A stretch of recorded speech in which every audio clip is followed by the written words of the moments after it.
ਅਸੀਂ ਜਦੋਂ ਚਾਹੀਏ ਜਿੱਥੇ ਚਾਹੀਏ ਓਏ ਦਿੱਲੀ ਮਿੱਟੀ ਸੁਝਣਾ अस्सलाम वालेकुम कोई गैर मजहबी लिहाज की गल है तेनू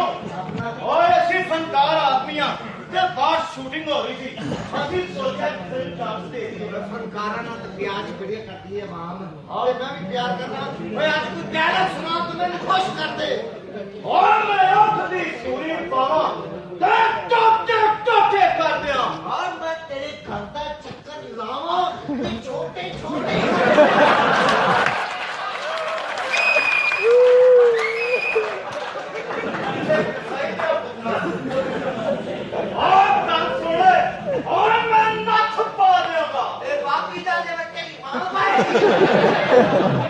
ओए बोलिया दस नू ओए मैं जिधरों जावा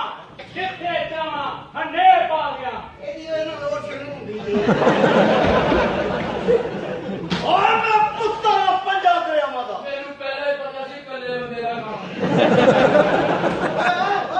मेरा पुत्र है और मैं क्या बड़े भाई साहब मैं एक्टिंग करा तो मेनू चांस मिलेगा ओए एक्टिंग करते तेनू जरूर चांस देंगे बहुत जबरू ते गबरू और तुसी इत्थे खलोते हो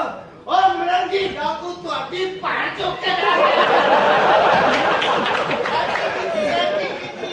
ओए एक्टिंग कीती हो